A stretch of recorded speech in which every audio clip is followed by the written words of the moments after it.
Mēs atrodamies Nacionālā psihiskās veselības centra vēstures un kultūras telpas muzeja pirmajā telpā, foajē. Šīs telpas nosaukums ir sākums sarunai. Un sākot sarunu, sākot stāstījumu, mēs to sākam parasti ar mūsu teritoriju. Mūsu teritorija ir senais otrais ķēzardārs. Tātad no tā ir saglabājies diezgan daudz, viss šis teritorijas kodols. Parādīšu jums, kur tas atrodas. Šeit pie vienas planšetes tas ir redzams, šeit ir karte.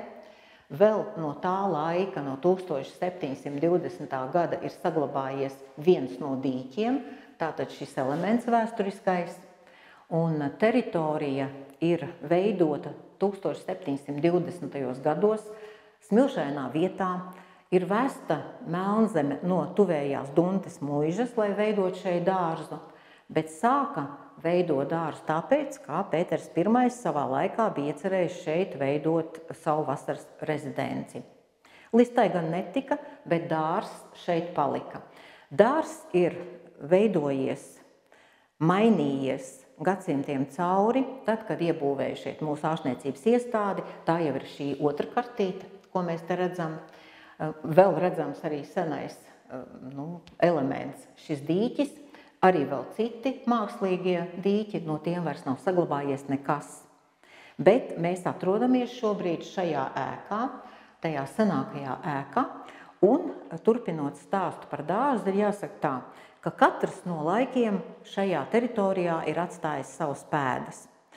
Un domājot par to, kā šo dažādi plosīto, pārveidoto teritoriju atkal veidot kā vienotu skaistu dārzu, mēs uzaicinājām talkā ainavu arhitekti Ilzi Rukšāni, tas bija 2014. gadā, un viņai radās lieliska ideja. Un šī ideja redzam ir uz šīs planšetes. Tātad tas ir mūsu senču kalendārs, ko uzliekot virsū uz mūsu teritorijas, ir brīnišķīgi iespējams teritoriju sadalīt vairākos dārza sektoros, atbilstoši mūsu senču kalendāram. Tā kā cikliski veidojas gads ar gaismu, ar tumsu, ar ritmu, ar krāsām, ar noskaņām, tieši tāpat veidojas arī mūsu dārzs. Mēs šobrīd atrodamies, kā jau es teicu, šeit tas redzams šajā ēkā, mēs atrodamies Māras dārzā, lielajā Jumja dārzā, bet viss kopums, tas ir mūsu saulgriežu dārzs. Šeit ir daudz informācijas šajā planšetē no manis pa labi.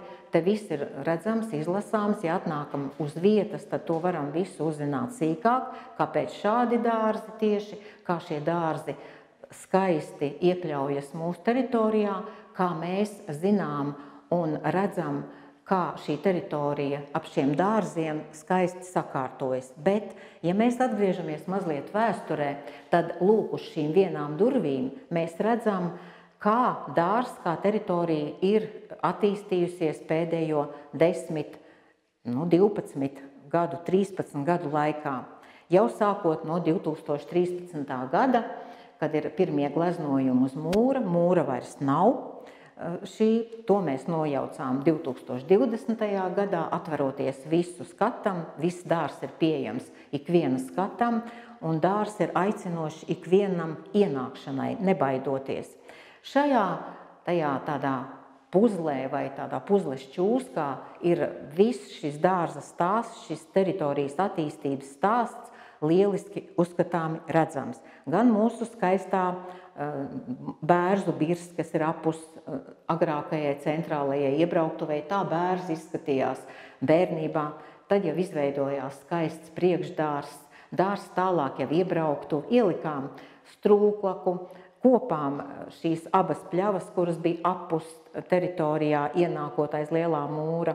Tagad to jau pat vairs neatceras. Mūsu pirmie talcinieki bija Latvijas valsts meži, kuri skaisti mums palīdzēja, un mēs redzam tagad tos lielos kokus, kas ir izauguši, kur ēnā jau varam pasēdēt tad, kad ir karsti.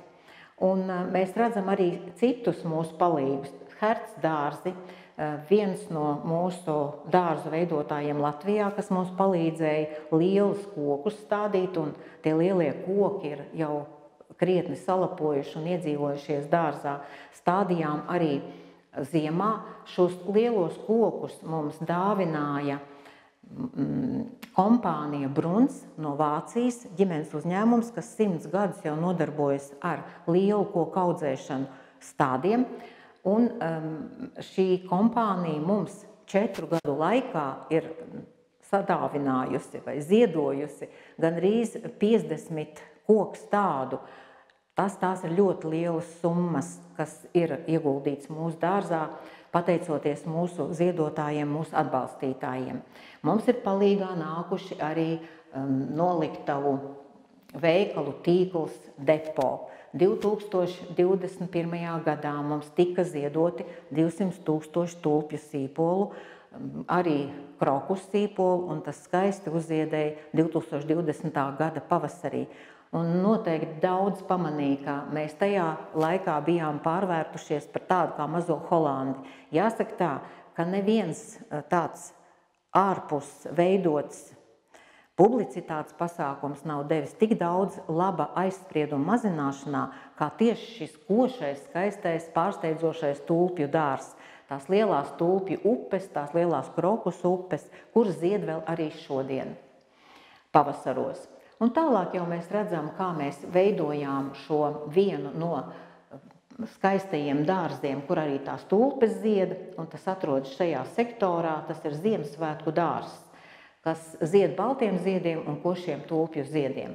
Un tajā dārzā mēs esam iekārtojuši arī lapeni, kur patvērties no karstuma. Tur ir 2 trenažieru laukumi mūsu pacientiem, kur atjaunot savu funkcionalitāti.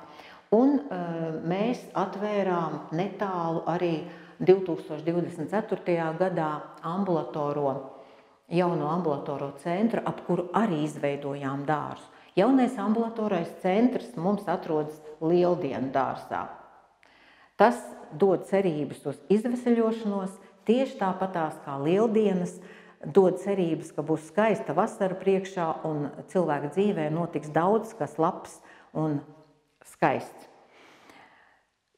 Runājot par mūsu teritoriju, par mūsu dārzu, vēl man jāpiemina, ka viss mūsu dārza detalizācijas plāns ir redzams šeit.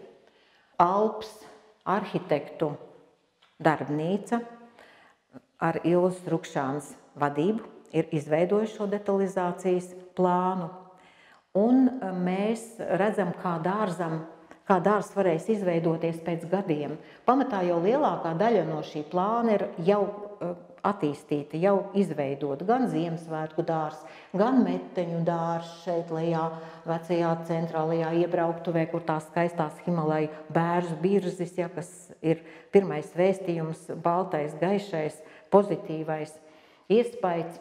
Un šeit ir Lieldienu dārzs ar to jauno ambulatoro centru.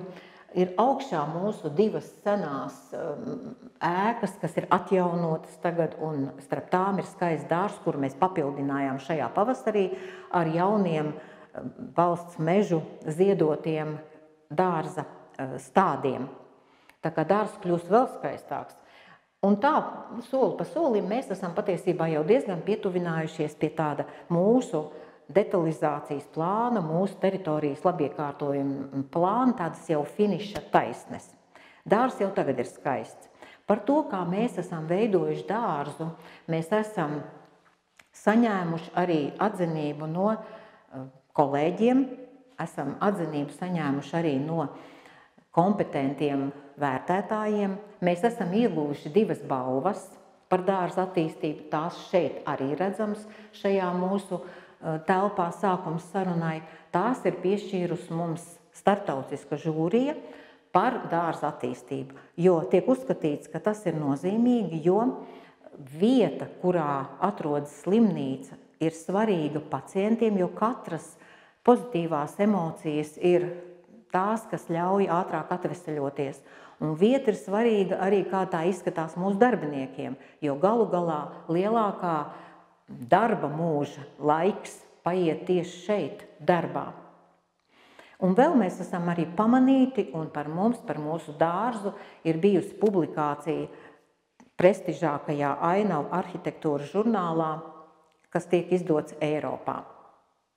Dārzs ir mūsu lepnums, tas attīstās, un nevienam nav liegts dārzā ienākt tāpat vien, apsēsties, atpūsties, padomāt un sajust, ka šeit ir miers un šeit ir skaisti. Tāpēc es aicinu jūs katram pašam nākt un pārliecināties par to, ka tā patiešām ir taisnība. Mēs priecāsimies, ja apmeklēsiet mūsu saulgriežu dārzu.